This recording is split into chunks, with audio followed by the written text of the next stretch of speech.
नमस्कार दोस्तों। तो इंडियन पॉलिटी के एग्जाम की तैयारी चल रही है ना?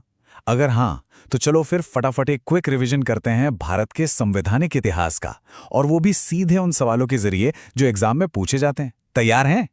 मकसद सीधा सा है, इस सेशन के बाद इन इंपॉर्टेंट टॉपिक्स पर आपकी पकड़ एकदम सॉलिड हो जानी चाहिए। तो करें शुरू। देखो, हम सीधे उन सवालों से शुरू करेंगे जो पिछले एग्जाम्स में आ चुके हैं। इससे हमें ये पता चलेगा कि असल में पूछा क्या जाता है और हमें किस चीज पर ज्यादा ध्यान देना है। तो ये है हमारा आज का गेम प्लान। हम इन 5 बड़े एक्ट्स पर फोकस करेंगे जिन्होंने एक तरह से आज के भारत के संवैधानिक ढांचे की नींव रखी। चलिए उठाते हैं पहला एक्ट।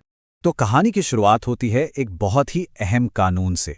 वो कानून जिसने पहली बार, जी हां, पहली बार भारत में ब्रिटिश संसद के कंट्रोल का रास्ता खोला। ये सवाल तो मतलब ऑलमोस्ट हर एग्जाम का फेवरेट है। कुछ याद आ रहा है? वो कौन सा एक्ट था जिसने कलकत्ता में सुप्रीम कोर्ट की नींव रखी और भारत में एक फॉर्मल जुडिशरी की शुरुआत की? हाँ, बिल्कुल सही जवाब है 1773 का रेगुलेटिंग एक्ट। ये इंडियन कॉन्स्टिट्यूशनल हिस्ट्री में एक जबरदस्त टर्निंग पॉइंट था। लेकिन देखो, ये एक्ट सिर्फ एक कोर्ट बनाने के लिए नहीं था। इससे भी बड़ी बात ये थी कि पहली बार ब्रिटिश पार्लियामेंट ने ईस्ट इंडिया कंपनी के काम में सीधे सीधे दखल देने की कोशिश की।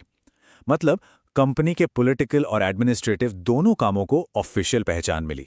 लेकिन जैसा होता है, 1773 के एक्ट में भी कुछ कमियां थीं। अब इन कमियों को ठीक करने के लिए एक नया सिस्टम लाया गया। देखते हैं वो क्या था। अब ये सवाल है पावर के बंटवारे को लेकर। सोचो, कंपनी एक तरफ बिजनेस भी कर रही थी और दूसरी तरफ राज भी। तो किस कानून ने इन दोनों कामों को, यानी कमर्शियल और पॉलिटिकल, को अलग अलग कर दिया?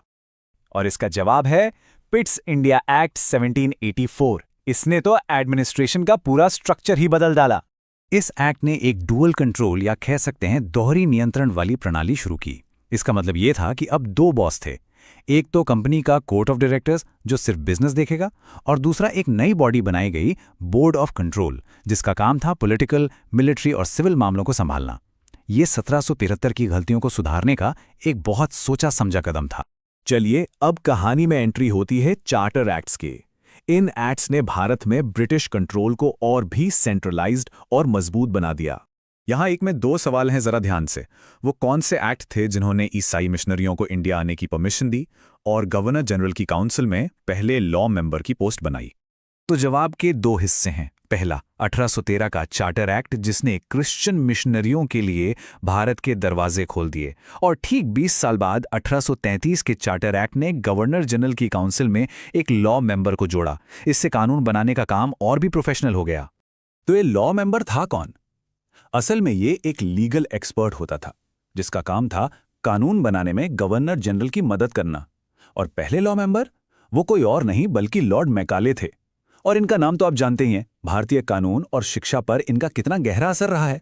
और अब आता है कहानी का सबसे बड़ा ट्विस्ट।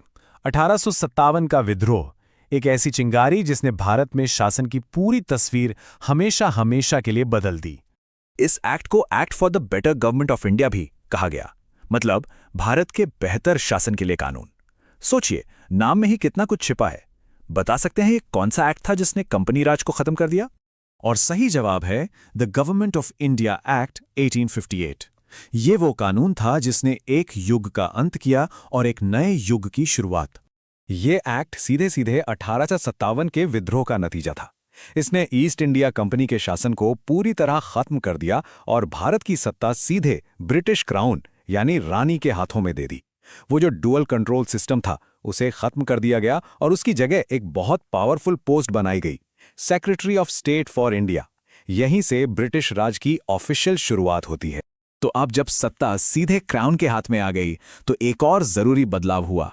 पहली बार बहुत धीरे से ही सही कानून बनाने की प्रोसेस में भारतीयों को शामिल करने की तरफ एक छोटा सा कदम बढ़ाया गया। इस सवाल में 2 चीजें हैं। एक, पोर्टफोलियो सिस्टम, जो कुछ आज के कैबिनेट सिस्टम जैसा है, जिसमें हर मेंबर को अपना एक डिपार्टमेंट मिलता है। और दूसरा, लेजिस्लेटिव काउंसिल में भारतीयों की एंट्री। तो ये सब किस एक्ट के तहत हुआ? इसका जवाब है इंडियन काउंसिल एक्ट 1861। ये एक्ट बहुत हिस्टोरिक था क्योंकि इसने पहली बार भारतीयों को लॉ मेकिंग प्रोसेस में शामिल किया।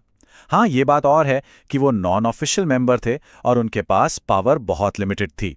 इसी के साथ लॉर्ड कैनिंग ने पोर्टफोलियो सिस्टम शुरू किया, जिसने सरकार के काम को डिपार्टमेंट्स में बांटकर ज्यादा एफिशिएंट बना दिया। तो चलो एक बार फटाफट सब कुछ रिकैप कर लेते हैं। 1773 पार्लियामेंट का पहला कंट्रोल और supreme court, 1784 dual control, 1858 company Raj खत्म, सत्ता क्राउन के पास, और 1861 भारतीयों का पहला रिप्रेजेंटेशन। ये 4 पॉइंट्स तो एग्जाम के लिए एकदम रट लीजिए।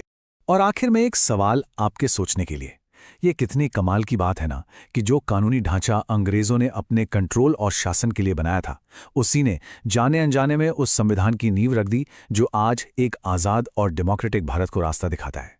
इस पर सोचिएगा जरूर। मिलते हैं अगली बार